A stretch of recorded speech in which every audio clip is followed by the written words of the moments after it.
Hi, hello everyone. എന്തൊക്കെയാണ് വിശേഷം? ഉഷാറല്ലേ? So, this is CA Sanjay, your faculty for auditing and SM. So, in this chapter, in this video, we are going to discuss test your understandings from chapter number 1. Okay. So, from the word itself, test your understanding, right? So, test your understanding is actually testing whether whatever you have learned അത് proper ആണോ right ആണോ നിങ്ങൾ മനസ്സിലാക്കിയത് correct ആണോ എന്നാണ് ഇത് test ചെയ്യാൻ വേണ്ടി പോകുന്നത്. ഓക്കെ, സോ ഓൾ ടു ഇത് ഐ ഗസ് ഒരു 5 or 6 questions are there, very easy questions. I just go through it. So നമുക്ക് നോക്കാം. Test to understanding 1. Okay, yes, it's also that in my same questions are there in my question bank also, but still let's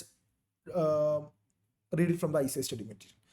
Lalji Bhai has purchased shares of companies listed on NSE. Okay, the audited financial statement of the company provides a picture of healthy financial performance, having robust turnover, low debt, and good profit. See, so ഇവിടെ എന്താ പറയുക, Lalji bye എന്നൊരു വ്യക്തിയുണ്ട്.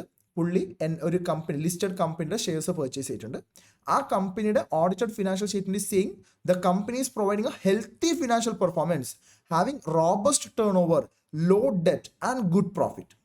On the above basis, he is absolutely satisfied that the money invested by him is safe. So, Lalji Bhai, audited financial statement നോക്കിയിട്ട് പറയാണ്, he is absolutely satisfied. He is 100% sure that the money invested by him is safe.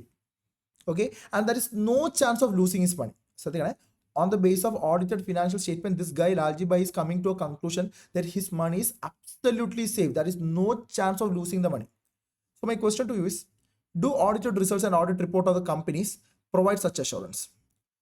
ഇങ്ങനെ ഒരു assurance audit provide ചെയ്യുന്നുണ്ടോ? നമ്മൾ പഠിച്ചിട്ടുണ്ട് 3 type of assurance: limited assurance, absolute assurance, reasonable assurance. ഏത് type of assurance ആണ് auditor provide ചെയ്യാറുള്ളത്? Sir, reasonable assurance. Reasonable assurance, is it a complete guarantee? No sir, it's not a complete guarantee. ഏതാ complete guarantee? Sir, absolute assurance ആണ് complete guarantee. Audit ചെയ്യുന്ന സമയത്ത് നമ്മൾ absolute assurance കൊടുക്കുമോ? ഇല്ല sir, absolute assurance കൊടുക്കാറില്ല. എന്തുകൊണ്ടാണ്? Because of inherent limitations of audit. ശരിയല്ലടാ? യെസ്. സോ ഇവിടെ ലാൽജി ബൈ മനസ്സിലാക്കി വെച്ചത് തെറ്റല്ലേ? ലാൽജി ബൈയുടെ വിചാരം എന്താണ്? ലാൽജി ബൈ വിചാരിച്ചത് ഓഡിറ്റഡ് എഫ്എസിൽ നല്ല കാര്യങ്ങളാണ് പറഞ്ഞിട്ടുള്ളത്, അതുകൊണ്ട് he is absolutely satisfied that money invested by him is safe and there is no chance of losing his money. So Lalji Bhai മനസ്സിലാക്കിയത് തെറ്റാണ്. So let's just read the answer given in the book. See, audit does not provide assurance to investors regarding the safety of his money. ശരിയല്ലേ? As an auditor, do we provide any assurance that your money will be safe? No. അല്ലെ, നമ്മൾ മറ്റേ ഇതിൽ പറയുന്നുണ്ട് future events of the company, അല്ലെ, future events may affect the company adversely. So നമുക്ക് ഫ്യൂച്ചറിനെ കുറിച്ച് ഒന്നും പറയാൻ പറ്റില്ല, ഷെയർ പ്രൈസിനെ കുറിച്ച് ഒന്നും പറയാൻ പറ്റില്ല. And moreover, share price is affected by different factors, അല്ലെ. Share price of the securities are affected by range of factors. And auditor only provides reasonable assurance. ഈ വാക്ക് നിങ്ങളുടെ ആൻസർ ഉണ്ടാവണം. That financial statements are free from material misstatement. So the thinking of Lalji Bhai is not correct. So the thinking of Lalji Bhai is not correct. Very simple question ആയിരുന്നു അത്. Test your understanding. Next, let's move on to test your understanding 2. Good Deeds Limited is engaged in the business of recycling of waste from dumping grounds of municipal corporation of Indore to usable manure. Okay, fine. അവരുടെ ബിസിനസിനെ കുറിച്ചാണ് പറഞ്ഞിട്ടുള്ളത്. It is in this way also helping to make the city clean. Fine. അപ്പോൾ അവിടെ കമ്പനിയുടെ ബിസിനസിനെ കുറിച്ചാണ് സംസാരിക്കുന്നത്. During the course of audit by Zoha and Zoha, a firm of auditors, it is observed by auditors that company has received a notice from Central Bench of National Green Tribunal for not following certain environmental regulations involving imposition of hefty monetary penalties on the company. So during the course of audit, the auditors has observed that company has received a notice from the government, from the National Green Tribunal. Okay, for what? For not following the environmental regulation. നമ്മുടെ good deeds limited കുറേ environment regulations comply ചെയ്യാത്തതുകൊണ്ട് ഹരിത tribunal, national green ട്രിബ്യൂണലിൽ നിന്ന് അവർക്ക് notice കിട്ടിയിട്ടുണ്ട്, imposing hefty penalties. The company is yet to reply to the notice. The auditor points out that the same is not stated in the notes to account. The same is not stated in the notes to account. And the company points out that auditor is going beyond the scope. Okay, try to understand the situation. See, ആ കമ്പനിക്ക് against national green ട്രിബ്യൂണലിന്റെ ഒരു notice വന്നിട്ടുണ്ട്. അവർക്ക് hefty finds ഒക്കെ impose ചെയ്തിട്ട് notice വന്നിട്ടുണ്ട്. Okay, and അവരാണെങ്കിൽ, ഈ കമ്പനി ആണെങ്കിൽ ഇത് ഫിനാൻഷ്യൽ സ്റ്റേറ്റ്മെന്റ് ഡിസ്ക്ലോസ് ചെയ്തിട്ടില്ല. ഓഡിറ്റർ ഇത് ഡിസ്ക്ലോസ് ചെയ്തിട്ടില്ല എന്ന് പറയുന്ന സമയത്ത് കമ്പനി പറയാണ്, നീ നിന്റെ പണി ചെയ്താൽ മതി, this is not included in your scope. അപ്പോൾ ചോദ്യം ഇതാണ്, ഈ വിഷയം ഓഡിറ്റിന്റെ സ്കോപ്പിൽ വരുന്ന കാര്യമാണോ? Obviously yes. നമ്മൾ സ്കോപ്പിനകത്ത് ഇൻക്ലൂഷനിൽ ഒരു ടോപ്പിക് പഠിച്ചിട്ടുണ്ടായിരുന്നു, അല്ലേ? ഇൻക്ലൂഷൻ എന്തൊക്കെയാണ് നമ്മൾ പഠിച്ചത്? First one, expression of opinion പഠിച്ചു.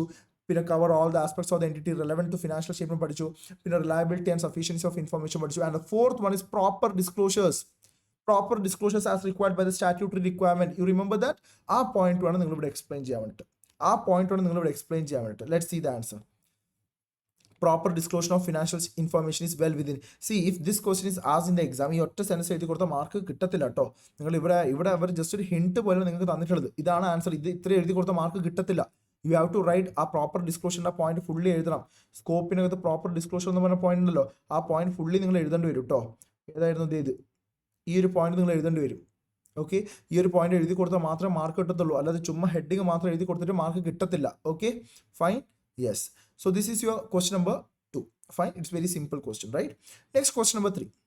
A huge fire broke out in Noida plant of KT Limited. അപ്പോൾ KT Limited നോയിഡ പ്ലാന്റിൽ തീപിടുത്തം നടന്നിട്ടുണ്ട്. Plant assets comprising building, machinery, inventories were insured from branch of a public sector insurance company. Okay. Apart from insurance surveyor who was deputed for assessing loss, the regional office of insurance PSU also appointed a CA for verification of books of accounts or financial records of the company and circumstances surrounding the loss. See, normally ഈ insurance ഈ സ്ഥാപനത്തിൽ തീ പിടിച്ചിട്ടുണ്ടെങ്കിൽ insurance company എന്നാൽ 5 കോടിയുടെ തീപിടുത്താന്ന് പറഞ്ഞാൽ എന്നാൽ പിന്നെ 5 കോടി അവർക്ക് കൊടുക്കാം, അങ്ങനെ കൊടുക്കാറില്ല. സേ ഫോർ എക്സാമ്പിൾ, ഇപ്പം ഒരു കമ്പനിയിൽ തീപിടുത്തം നടന്നു, ആ കമ്പനി പറയാണ് എൻ്റെ 10 കോടി രൂപയുടെ അസറ്റ് കത്തിപ്പോയി. അപ്പോൾ അതിന് ഇൻഷുറൻസ് കമ്പനി 10 കോടി കൊടുക്കൂ? ഇല്ല. അവരെന്ത് ചെയ്യും? ഒരു ഇൻഷുറൻസ് സർവേയറിനെ അവർ വിടും. ആ ഇൻഷുറൻസ് സർവേയർ വന്നിട്ട് അവിടെ സർവേ നടത്തും. എത്ര സ്റ്റോക്ക് ഉണ്ടായിരുന്നു, എത്ര ഗുഡ്സ് ഉണ്ടായിരുന്നു, എത്ര കത്തിപ്പോയി, എത്ര പെൻഡിങ് ഉണ്ട്, ഇതൊക്കെ നോക്കിയിട്ട് അവരുടെ റിപ്പോർട്ടിനനുസരിച്ചാണ് എന്ത് ചെയ്യുക, ഈ ഇൻഷുറൻസ് കമ്പനി നഷ്ടപരിഹാരം കൊടുക്കുന്നുണ്ടാവുക. ഇവിടെ ഇൻഷുറൻസ് നമ്മുടെ ഇൻഷുറൻസ് കമ്പനി സർവേയറിന് പുറമെ ഒരു ചാർട്ടേഡ് അക്കൗണ്ടന്റും കൂടി അവിടെ ബുക്സ് വെരിഫൈ ചെയ്യാൻ വേണ്ടി വിട്ടിട്ടുണ്ട്. ഓക്കെ, എത്ര പൈസ നഷ്ടപ്പെട്ടിട്ടുണ്ട്, എത്ര പൈസയുടെ ഇൻവെന്ററീസ്, ഗുഡ്സ്, ഫിക്സ്ഡ് അസറ്റ്സ് ആണ് അവിടെ കത്തിപ്പോയിട്ടുള്ളത്, ഇത് ചെക്ക് ചെയ്യാൻ വേണ്ടി ഒരു ചാർട്ടേഡ് അക്കൗണ്ടന്റ് കൂടി വിട്ടിട്ടുണ്ട്. Okay, he was requested to submit an early report. Would the report by CA a nature of audit report? ഇവിടെ നമ്മുടെ ഓഡിറ്റർ, നമ്മുടെ ചാർട്ടേഡ് അക്കൗണ്ടന്റ് ഓഡിറ്റ് ആണോ ചെയ്യുന്നത്? ഇതാണ് ചോദ്യം. ഇവിടെ നമ്മുടെ ചാർട്ടേഡ് അക്കൗണ്ടന്റ് ഓഡിറ്റ് ആണോ ചെയ്യുന്നത്? നിങ്ങൾ പറ, ഇത് ഓഡിറ്റ് ആണോ? സർ, ഇത് ഓഡിറ്റ് അല്ല സർ, ഇതൊരു ഇൻവെസ്റ്റിഗേഷൻ ആണ്. അവിടെ എത്ര പൈസയുടെ ഗുഡ്സ് ആണ് നഷ്ടപ്പെട്ടിട്ടുള്ളത്, എത്ര പൈസയുടെ ഗുഡ്സ് ആണ് തീയിൽപ്പെട്ടിട്ടുള്ളത്, ഇതൊരു ഇൻവെസ്റ്റിഗേഷൻ ആണ്. നമ്മൾ ഇൻവെസ്റ്റിഗേഷൻ ഡെഫിനേഷൻ പഠിച്ചിട്ടുണ്ടായിരുന്നു. It's a critical examination of books of accounts with a special purpose. ഇവിടെ ഒരു സ്പെസിഫിക് പർപ്പസിന് വേണ്ടിയിട്ടാണ് നമ്മുടെ CA കാരൻ അപ്പോയിന്റ് ചെയ്തത്. എന്താ സ്പെസിഫിക് പർപ്പസ്? ഇവിടെ എത്ര രൂപയുടെ ഗുഡ്സ് ആണ് നഷ്ടപ്പെട്ടിട്ടുള്ളത്, ശരിയല്ലേ? അപ്പോൾ ഇത് ഒരിക്കലും ഏതിൽ വരത്തില്ല, ഓഡിറ്റിങ്ങിൽ വരത്തില്ല. ഇത് ഇൻവെസ്റ്റിഗേഷൻ നേച്ചറാണ്, ഇത് ഓഡിറ്റ് അല്ല. നോക്കി, appointment of CA for verification of books of accounts and financial records and circumstances surrounding the loss is for a specific objective to determine the genuineness of loss. കമ്പനി പറയാണ് 10 കോടിയുടെ ലോസ് വന്നിട്ടുണ്ട്, ശരിക്കും അത് genuine ആണോ എന്ന് അറിയാൻ വേണ്ടിയിട്ടാണ് CA കാരനെ ഇവിടെ അപ്പോയിന്റ് ചെയ്തിട്ടുള്ളത്. അതിനകത്ത് എന്തെങ്കിലും ഫ്രോഡ് ഉണ്ടോ എന്ന് അറിയാൻ വേണ്ടിയിട്ടാണ്. So this is verification of books of account with a specific objective, special പർപ്പസിന് വേണ്ടിയിട്ടാണ്. സോ ഇതൊരു investigation, it is an investigation and not in the nature of audit report. Okay ആണോടാ? ഫൈൻ ആണോ? Yes. So here in this question we are actually testing the difference between audit and investigation. Okay, so audit എന്ന് പറയുമ്പോൾ it's you are verifying the financial statement so that you can express opinion. You can check whether the financial statement is free from material misstatement. Here right now the CA is not verifying the financial statement to see whether it is free from material misstatement. Here the objective of the auditor, chartered accountant, is to see the genuineness of loss. എത്ര loss വന്നിട്ടുണ്ട്, അതിന്റെ genuinity check ചെയ്യാനാണ് നമ്മുടെ chartered accountant appointed. And it is for a specific objective, special പർപ്പസിന് വേണ്ടിയിട്ടാണ്. So this is not an investigation. Clear? So this is not an audit, it's investigation. Clear? Yes. So test to understanding കഴിഞ്ഞു, 3 കഴിഞ്ഞു. അടുത്തത് 4 എവിടെയുള്ള മിസ്സായ ഞാൻ ഇല്ല എന്ന് തോന്നുന്നു. കഴിഞ്ഞോ? Test your understanding. Test to understanding 4. ഇത് കുറച്ച് വലിയ ക്വസ്റ്റ്യൻ ആണ്. Let's read. Zeba Products is a partnership firm engaged in trading of designer dresses. Okay. The firm has appointed JJ and Company chartered accountants to audit their accounts for a year. The auditors were satisfied with the control system of the firm. Okay. So auditor were satisfied with the controls. അപ്പോൾ auditor പറഞ്ഞാൽ അവിടുത്തെ controls ഒക്കെ strong ആണ്. Carried out required procedures for necessary verification. In particular, they carried out sample checking of purchases, traced purchase bill to GST portal, and also made confirmation from the suppliers. They were satisfied with the audit evidence obtained by them as a part of audit exercise. An audit report was submitted to the firm giving an opinion that financial statement reflects a true and fair view of the affairs of the firm. So ഇവിടെ ഒരു Zeba Products എന്ന് പറഞ്ഞൊരു partnership firm, ഒരു partnership ഫേമാണ് company, ഒരു partnership firm ഉണ്ട്. അവരവിടെ ഓഡിറ്ററായിട്ട് JJ&Co എന്ന് പറഞ്ഞൊരു CA ഫേമിനെ അപ്പോയിന്റ് ചെയ്തു. CA ഫേം അവിടെ വന്നിട്ട് ആദ്യം ഇനീഷ്യലി അവിടുത്തെ കൺട്രോൾസ് ഒക്കെ പഠിച്ചു. കൺട്രോൾസ് പഠിച്ചപ്പോൾ CA അവിടുത്തെ എൻഗേജ്മെന്റ് പാർട്ട് ഓഡിറ്റേഴ്സ് എന്ന് തോന്നി the controls R fair, good, കുഴപ്പമില്ല, ഓക്കെ. പിന്നെ അവർ അവിടുത്തെ കുറച്ച് ട്രാൻസാക്ഷൻ ചെക്ക് ചെയ്തു സാമ്പിൾ ബേസിസിൽ, പിന്നെന്താണ് കൺഫർമേഷൻ വാങ്ങി സപ്ലൈസിൻ്റെ കേസിൽ. എല്ലാ കേസിലും അവർ ചെക്ക് ചെയ്തപ്പോൾ അവർക്ക് കിട്ടുന്ന എവിഡൻസിലൊക്കെ അവർ സാറ്റിസ്ഫൈഡ് ആയിരുന്നു. സോ അവരൊരു ഓഡിറ്റ് റിപ്പോർട്ട് കൊടുത്തു, എന്താണ്, ട്രൂ ആൻഡ് ഫെയർ ആണ്, financial statement true and fair ആണെന്നുള്ള ഓഡിറ്റ് റിപ്പോർട്ട് കൊടുത്തു. However, later on, it was discovered that purchase manager responsible for procuring dresses from one location was also booking fake purchases of small values by colluding with unethical dealers. Very, very important point. It was discovered that purchase manager, our firm purchase manager, who is responsible for purchases, was also booking fake purchase നടത്തുന്നുണ്ടായിരുന്നു. കുറച്ച് unethical ഡീലേഴ്സുമായിട്ട് type ആക്കിയിട്ട് fake purchase നടത്തുന്നത്. എന്താ sir fake purchase എന്ന് പറഞ്ഞാൽ? അതായത് അവിടുന്ന് bill വാങ്ങും, സാധനം വാങ്ങില്ല, ബില്ല് മാത്രം വാങ്ങും, ഓക്കെ. അപ്പം നമ്മൾ ഓഡിറ്റേഴ്സ് അവരുടെ അടുത്ത് ചോദിക്കുകയാണ്, നിങ്ങൾ ഈ പൈസ സാധനം കൊടുത്തിട്ടുണ്ടോ എന്ന് ചോദിച്ചാൽ അവർ പറയും ഈ അൺഎത്തിക്കൽ ഡീലർ ഞാൻ കൊടുത്തിട്ടുണ്ടല്ലോ എന്ന് പറയും. ശരിക്കും അതിനൊരു പർച്ചേസ് നടന്നിട്ടുണ്ടാവില്ല, ഓക്കെ. ജസ്റ്റ് ഈ അൺഎത്തിക്കൽ ഡീലേഴ്സിന് കയ്യിൽ 1000 ക്വാണ്ടിറ്റിയുടെ സ്റ്റോക്കിന്റെ ബില്ല് മാത്രം വാങ്ങും. ശരിക്കും 1000 കോടി നമ്മൾ വാങ്ങിയോ ഇല്ല. ഈ ബില്ല് എന്ത് ചെയ്യും, ഈ പർച്ചേസ് മാനേജർ ഫേമിൽ സീബ പ്രോഡക്ട്സിന്റെ പാർട്ട്ണർഷിപ്പിൽ സബ്മിറ്റ് ചെയ്തിട്ട് അതിന് പൈസ ആർക്ക് കൊടുക്കും, ഈ അൺഎത്തിക്കൽ ഡീലർ കൊടുക്കും. എൻ്റെ അൺഎത്തിക്കൽ ഡീലറും ഈ പർച്ചേസ് മാനേജറും തമ്മിൽ എന്തുണ്ടാവും, ഒരു ഒത്തുകളി ഉണ്ടാവും, ഓക്കെ. സോ ഇത് ആക്ച്വലി എന്താ സംഭവിച്ചിട്ടുള്ളത്, ഇവിടെ കൊല്യൂഷൻ അമംഗ് ദ എംപ്ലോയീസ് നടന്നിട്ടുള്ളത്, ശരിയല്ലേ? ഓർക്കുന്നുണ്ട് ഈ വാക്ക് എവിടെയെങ്കിലും, കൊല്യൂഷൻ അമംഗ് ദ എംപ്ലോയീസ് നമ്മൾ പഠിച്ചിട്ടുണ്ട്. എവിടെയാണ് പഠിച്ചിട്ടുള്ളത്? നമ്മൾ ഇൻഹറന്റ് ലിമിറ്റേഷൻസ് ഓഫ് ഓഡിറ്റിനകത്ത് നേച്ചർ ഓഫ് ഫിനാൻഷ്യൽ റിപ്പോർട്ടിങ്ങിൽ പറയുന്നുണ്ട്. പിന്നെ തേർഡ് ചാപ്റ്ററിനകത്ത് ഇൻഹറന്റ് ലിമിറ്റേഷൻസ് ഓഫ് ഇന്റേണൽ കൺട്രോളും ഈ പോയിന്റ് പറയുന്നുണ്ട്. Payments to these dealers were also made in connivance with accountant through banking channel. ഈ ഫേക്ക് ഡീലേഴ്സിന് സാധനം കിട്ടാതെ വെറും ബില്ല് മാത്രം അയച്ച ഫേക്ക് ഡീലേഴ്സിന് പൈസയും കൊടുത്തിട്ടുണ്ട്. The partners of the firm blame auditors for futile audit exercise. Are the partners of the firm correct in their view? Imagine any probable reason for such situation. നമ്മുടെ പാർട്ടേഴ്സ് ഈ ഒരു situation partners അറിഞ്ഞപ്പോൾ partners ഭയങ്കര ക്ഷുഭിതരായി. അവർ പറയാണ്, ഈ auditor എന്ത് തേങ്ങക്കാണ് വന്നേക്കുന്നത്, ഈ ഓഡിറ്ററിന് ഈ പ്രശ്നങ്ങളൊന്നും കണ്ടുപിടിക്കാൻ പറ്റുന്നില്ല, പിന്നെ നീ എന്തിനാണ് ഇവിടെ വന്നിട്ട് ഓഡിറ്റ് ചെയ്യുന്നത്? Partners of the firms are blaming the auditor. നമ്മുടെ purchase manager fake purchase bill കാണിച്ചിട്ട് അക്കൗണ്ടിന്റെ കയ്യിൽ നിന്ന് പൈസ വാങ്ങി പോയിട്ടുണ്ട്. ഈ പർച്ചേസ് മാനേജർ ഇങ്ങനെ ഫേക്ക് ഇത്തരം ഫ്രോഡത്തരം ചെയ്തിട്ടും ഓഡിറ്ററിന് അത് കണ്ടുപിടിക്കാൻ പറ്റിയില്ല. ഓഡിറ്റർ നമുക്ക് ട്രൂ ആൻഡ് ഫെയർ വ്യൂ എന്നാണ് തന്നിട്ടുള്ളത്. പിന്നെ എന്തിനാണ് ഈ ഓഡിറ്ററായിട്ട് ഇവിടെ വന്നിട്ടുള്ളത്? ഇതാണ് ചോദ്യം. ഓക്കെ, ഈ ടോപ്പിക്ക് പഠിക്കുമ്പോൾ നിങ്ങൾക്ക് ഏതൊക്കെ പോയിന്റ്സ് ആണ് നിങ്ങൾക്ക് ഓർമ്മ വരുന്നത്? സോ ഏതൊക്കെ പോയിന്റ്സ് നിങ്ങൾക്ക് ഓർമ്മ വരുന്നത്? ഒബ്വിയസ്ലി ഞാൻ നേരത്തെ പറഞ്ഞ പോലെ നേച്ചർ ഓഫ് ഫിനാൻഷ്യൽ റിപ്പോർട്ടിങ്ങിൽ കൊല്യൂഷൻ അമംഗ് ദ എംപ്ലോയീസിന്റെ പോയിന്റ് ഓർമ്മ വരുന്നുണ്ട് സാർ, ഓക്കെ. പിന്നെ ഫേക്ക് ബില്ല് തന്നാൽ, ഈ ഫാബ്രിക്കേറ്റഡ് ഡോക്യുമെന്റ്സ് തന്നാൽ അത് ചെക്ക് ചെയ്യാൻ എക്സ്പേർട്ട് ഒന്നുമല്ല ഓഡിറ്റർ, അല്ലേ? ഈ ഫേക്ക് പർച്ചേസ് ബില്ലാണോ ആക്ച്വൽ പർച്ചേസ് ബില്ലാണോ ഇത് ചെക്ക് ചെയ്യാനുള്ള എന്തില്ല, എക്സ്പേർട്ട് ഒന്നല്ല നമ്മുടെ ഓഡിറ്റർ. അപ്പോൾ ആ 2 പോയിന്റും കൂടി ഇൻക്ലൂഡ് ചെയ്തിട്ടുള്ള ഒരു ആൻസർ നിങ്ങൾക്ക് എഴുതാം, ഓക്കെ. ഒബ്വിയസ്ലി ഫസ്റ്റ് പോയിന്റ് നിങ്ങൾ എന്താ എഴുതുന്നത്, ഇത് കൊല്യൂഷൻ അമംഗ് ദ എംപ്ലോയീസ് ആണ്. ഫിനാൻഷ്യൽ റിപ്പോർട്ടിങ്ങിനകത്ത് മാനേജ്മെന്റ് എത്ര കൺട്രോൾസ് ഇംപ്ലിമെന്റ് ചെയ്തിട്ടും ആ കൺട്രോൾസിനും അതിൻ്റെതായ എന്തുണ്ട്, ലിമിറ്റേഷൻസ് ഉണ്ട്. മാനേജ്മെന്റ് ഇവിടെ കൺട്രോൾസ് ഇംപ്ലിമെന്റ് ചെയ്തിട്ടുണ്ട്, ഓഡിറ്റേഴ്സിനെ വെച്ചിട്ടുണ്ട്, ഒക്കെ ചെയ്തിട്ടും ആ കൺട്രോൾസിനും അതിൻ്റെതായ ലിമിറ്റേഷൻസ് ഉണ്ട്. കൊല്യൂഷൻ അമംഗ് ദ എംപ്ലോയീസ് ഉണ്ടെങ്കിൽ it will override the controls, അല്ലെ? It will override the കൺട്രോൾസിന് അത് മറികടക്കും, ശരിയല്ലേ? സോ ആ പോയിന്റ് ഒക്കെ ഇൻക്ലൂഡ് ചെയ്തിട്ട് നിങ്ങൾക്ക് ഒരു പോയിന്റ്സ് എഴുതാം. പിന്നെ വേണമെങ്കിൽ നിങ്ങൾക്ക് auditor is not an expert in authentication of documents, അതും ആ പോയിന്റും പറയാം നിങ്ങൾക്ക്. കാരണം ഇവിടുത്തെ ഫേക്ക് ആ ഫാബ്രിക്കേറ്റഡ് ഡോക്യുമെന്റ്സ് ഓഡിറ്ററിന് കണ്ടിട്ട് മനസ്സിലാക്കാൻ പറ്റില്ല. And auditor is not expecting also, auditor is not an expert in authentication of documents, ശരിയല്ലേ? So it is the example of failure of internal controls of the firm. Obviously yes, the internal control has not operated. എന്തുകൊണ്ട് failure ആയത്? Because of collusion between the employees. The auditor has relied upon the internal controls. It is very nature of financial reporting that management is responsible for. Who is responsible for the internal controls? Sir, management, sir. So this is inherent limitations of audit. See, ഇത് ഓഡിറ്ററിന്റെ inherent limitation ആണ്. അവിടെ collision among the employees ഉണ്ടെങ്കിൽ അത് ഓഡിറ്ററിന് കണ്ടുപിടിക്കാൻ പറ്റില്ല. അതുകൊണ്ടാണ് auditor reasonable assurance കൊടുക്കുന്നത്, absolute assurance കൊടുക്കാതിരിക്കുന്നത്. Okay ആണോടാ? ഫൈൻ ആണോ? I guess that is A very good question. അത് നല്ലൊരു സ്റ്റാൻഡേർഡ് ക്വസ്റ്റൻ ആട്ടോ ഇത്. ഈ ടെസ്റ്റ് യുവർ അണ്ടർസ്റ്റാൻഡിങ് ഫോർ ഒരു നല്ല സ്റ്റാൻഡേർഡ് ക്വസ്റ്റൻ. ആ സിനാരിയോ മനസ്സിലായില്ലേ നിങ്ങൾക്ക്? ഓഡിറ്റർ അവിടെ വന്നു, കൺട്രോൾസ് ചെക്ക് ചെയ്തു, ഓഡിറ്റർ കൺട്രോൾ സാറ്റിസ്ഫൈഡ് ആയിരുന്നു, അവിടുത്തെ ട്രാൻസാക്ഷൻസ് ഒക്കെ ചെക്ക് ചെയ്തു, വലിയ കുഴപ്പമൊന്നുമില്ല, അവിടുന്ന് പ്രോപ്പർ എവിഡൻസ് കിട്ടി, ഓഡിറ്റർ ട്രൂ ആൻഡ് ഫെയർ എന്നുള്ള ഒപ്പീനിയൻ കൊടുത്തു. അതിനുശേഷം അവിടുത്തെ ഫേമിലെ പാർട്ട്നേഴ്സ് ആ ഫേമിലെ പർച്ചേസ് മാനേജർ അവരെ പറ്റിക്കുന്നത് മനസ്സിലാക്കി. അവിടുത്തെ പർച്ചേസ് മാനേജർ അൺഎത്തിക്കൽ ഡീലേഴ്സുമായിട്ട് ടൈപ്പ് ആക്കിയിട്ട് ഫേക്ക് ബില്ലൊക്കെ കൊടുത്തിട്ട് അക്കൗണ്ടിൻ്റെ കയ്യിൽ നിന്ന് പൈസ വാങ്ങിയിട്ടുണ്ട്. അപ്പോൾ ഈ പാർട്ട്നേഴ്സിന് ഭയങ്കര ദേഷ്യമാവാൻ തുടങ്ങി. പാർട്ട്നേഴ്സ് ഈ CA കാരനെ വിളിച്ചിട്ട് പറഞ്ഞു, നിങ്ങൾ പിന്നെ എന്തിനാണ് ഓഡിറ്റ് ചെയ്യാൻ വേണ്ടി വരുന്നത്? ഇതൊന്നും നിങ്ങൾക്ക് കണ്ടുപിടിക്കാൻ പറ്റുന്നില്ലേ? പിന്നെ നിങ്ങൾ എന്താണ് ഇവിടെ ഓഡിറ്റ് ചെയ്തത്? അപ്പോൾ ഇതിൻ്റെ ഉത്തരം എന്താണ്? ഇത് ഇന്റേണൽ കൺട്രോൾസ് ഇംപ്ലിമെന്റ് ചെയ്യുന്നത് മാനേജ്മെന്റ് ആണ്.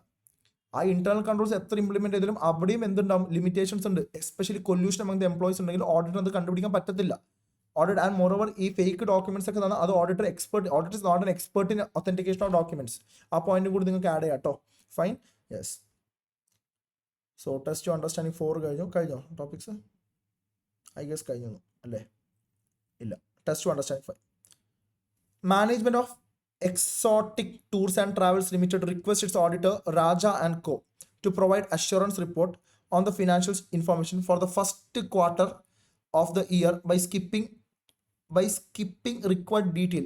അതായത് ശ്രദ്ധിക്കണ്ട, എക്സോട്ടിക് ടൂർസ് ആൻഡ് ട്രാവൽസ് ഒരു കമ്പനി ഉണ്ട്. ആ കമ്പനി അവിടുത്തെ ഓഡിറ്റർ രാജ ആൻഡ് കോ അവരോട് പറയണം, നിങ്ങളൊരു അഷുറൻസ് റിപ്പോർട്ട് കൊടുക്കണം for the first quarterly financial statement report കൊടുക്കണം. By skipping required detail. നിങ്ങൾ ഡീറ്റെയിൽ ആയിട്ട് ചെക്ക് ചെയ്യുന്നു വേണ്ട, ഫ്യൂവർ പ്രൊസീജിയേഴ്സ് മതി. ഡീറ്റെയിൽ ആയിട്ട് ചെക്ക് ചെയ്യുന്നു വേണ്ടെന്ന് പറയും. അപ്പോൾ ഇത് ഏത് കാറ്റഗറി? ഇത് ഓഡിറ്റ് ആണോ? അല്ല, ഇത് ഏതാണ്? ഇത് വേഗം പറയും, ഇത് ഏതാണ്? ഡീറ്റെയിൽ അല്ലെങ്കിൽ ഇതെന്താണ്? ഇത് review answer. Very good. Can Raja and Co provide such report? Yes, you can. What would be the nature of the report? It review ആണ്. Would it necessary for them to obtain sufficient appropriate evidence? They have to obtain evidence so that they can provide a limited conclusion. ഒരു limited conclusion കൊടുക്കാനുള്ള ഒരു evidence അവർ collect ചെയ്താൽ മതി. Okay, C it's in the nature of review. The auditor would have to obtain sufficient appropriate audit evidence to provide a limited conclusion. ആ point കൂടി എഴുതാം കേട്ടോ. To provide a limited conclusion. Got it? Fine, yes. Next ഒരു question കൂടി ഉണ്ടല്ലേ. Test to understanding 6.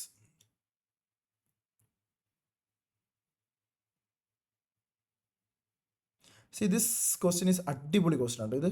ഇതൊരു കിടിലൻ question ആണ്. ഈ ക്വസ്റ്റ്യൻ അടിപൊളിയാണ്, മാർക്ക് ചെയ്ത് വെച്ചു. ഇതൊരു നല്ല ക്വസ്റ്റ്യൻ, അടിപൊളി ക്വസ്റ്റ്യൻ. ഈ ക്വസ്റ്റ്യനൊക്കെ ചോദിച്ചാൽ നിങ്ങൾ ചിലപ്പോൾ പെട്ടു. അതായത് ഈ ഒരു ടോപ്പിക്ക് പഠിച്ചാൽ മാത്രമേ ഈ ഒരു ക്വസ്റ്റ്യൻ അറ്റൻഡ് ചെയ്യാൻ പറ്റൂ. ഇത് നമ്മുടെ ലാസ്റ്റത്തെ ടോപ്പിക്കല്ലേ, 15.7 ഡ്യൂട്ടീസ് ഇൻ റിലേഷൻ ടു മറ്റേ required procedure, alternative audit procedure, അതന്നെ. ഓക്കെ, സോ ആ ടോപ്പിക്ക് ടെസ്റ്റ് ചെയ്യുന്നൊരു ചോദ്യമാണ്, സിമ്പിൾ ചോദ്യമാണ്.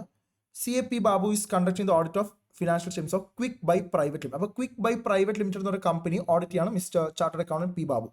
He was not able to obtain external confirmation from certain debtors due to practical difficulties and peculiar circumstances. So ചില ഡെറ്റേഴ്സിനടുത്ത് confirmation വാങ്ങാൻ പറ്റും. നമുക്കറിയാം സ്റ്റാൻഡേർഡ് SA 505 എന്നൊരു സ്റ്റാൻഡേർഡ് ഉണ്ട്. ആ സ്റ്റാൻഡേർഡ് പറഞ്ഞിട്ടുണ്ട് ഒരു ഓഡിറ്റർ ഈ വലിയ വലിയ ഡെറ്റേഴ്സിൻ്റെ കയ്യിൽ നിന്നൊക്കെ എക്സ്റ്റേണൽ കൺഫർമേഷൻ വാങ്ങണം. അവരുടെ കൺഫർമേഷൻ വാങ്ങണം. ഇപ്പോൾ സേ ഫോർ എക്സാമ്പിൾ, ഇപ്പോൾ ഈ കേസ് തന്നെ ക്വിക്ക് ബൈ പ്രൈവറ്റ് ലിമിറ്റഡ് ഒരുപാട് ഡെറ്റേഴ്സ് ഉണ്ടാവും. അതിൽ വലിയ വലിയ പൈസ കൊടുക്കുന്ന ഔട്ട്സ്റ്റാൻഡിങ് ഡെറ്റേഴ്സ് ഉണ്ടാവും. അവരൊക്കെ വിളിച്ചിട്ട് നമ്മൾ കൺഫർമേഷൻ, അവരുടെ കൺഫർമേഷൻ വാങ്ങണം. ആസ് ഓൺ 31 മാർച്ച് ഇത്രയാണോ നിങ്ങൾ പൈസ കൊടുക്കാറുള്ളത്, കൺഫർമേഷൻ വാങ്ങണം. പക്ഷേ ഇവിടെ നമ്മുടെ ഓഡിറ്ററിന് കൺഫർമേഷൻ വാങ്ങാൻ പറ്റുന്നില്ല. However, such procedure is mandated under one of the standards on auditing. അതാണ് SA 505. ഓക്കെ, അങ്ങനെ കൺഫർമേഷൻ വാങ്ങണം എന്ന് SA 505 പറയുന്നുണ്ട്. Unable to obtain external confirmation from these debtors, he relied upon sales details of these parties, e-invoices, e-way bills, and also traced payment from these parties in bank accounts of the company. So, അവിടുത്തെ confirmation വാങ്ങാൻ പറ്റാത്തതുകൊണ്ട് പുള്ളി എന്ത് ചെയ്തു? Alternative audit procedure ചെയ്തു. എന്ത് ചെയ്തു? Alternative audit procedure. ഈ 8 ടൈംസ് ഞാൻ കാണാറുണ്ട് കുട്ടികൾക്ക് ഈ ഓൾട്ടർനേറ്റീവ് ഓഡിറ്റ് പ്രൊസീജിയറും അഡീഷണൽ ഓഡിറ്റ് പ്രൊസീജിയർ എപ്പോഴാണ് ഉപയോഗിക്കേണ്ടത്, ഈ ടേംസ് എപ്പോഴും ഉപയോഗിക്കേണ്ടതെന്ന് അറിയില്ല. സി എവിഡൻസ് കിട്ടിയിട്ടില്ലെങ്കിൽ you should go for alternative audit procedure. Evidence കിട്ടിയിട്ടുണ്ട് പക്ഷേ അത് പോരാ എന്ന് തോന്നുവാണെങ്കിൽ you should go for additional audit procedure. So please make sure you are using the terms the right place. Okay, so ഇവിടെ ഇയാൾ ഓൾട്ടർനേറ്റീവ് ഓഡിറ്റ് പ്രൊസീജിയർ ചെയ്തു. എന്തൊക്കെയാണ് ചെയ്തത്? ഇയാൾ ആ പാർട്ടിയുടെ സെയിൽസ് ഡീറ്റെയിൽസ് നോക്കി, ഇൻവോയ്സസ് നോക്കി, ഇ-വേ ബില്ല് നോക്കി, പാർട്ടി എത്ര പേയ്മെന്റ് ബാങ്കിൽ അയച്ചിട്ടുണ്ടെന്ന് നോക്കി. He was reasonably satisfied with the audit evidence obtained. Is there any other reporting duty casting upon him relating to not following a mandated procedure in one of the standard?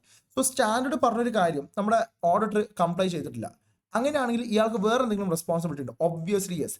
Standard പറഞ്ഞ required procedure നിങ്ങൾക്ക് ചെയ്യാൻ പറ്റാതെ നിങ്ങൾ alternative audit procedure ആണ് ചെയ്യുന്നത്. നിങ്ങൾക്ക് 3 responsibilities ഉണ്ട്. Responsibility number 1, document how your alternative audit procedure achieves the purpose of required audit procedure. Responsibility number 2, reason for the departure has to be documented. Responsibility number 3, report on the you have to properly draw attention to such departure. ഇത് നമ്മൾ already പഠിച്ചിട്ടുണ്ട്. എവിടെ പഠിച്ചിട്ടുണ്ട്? ഇതെവിടെ?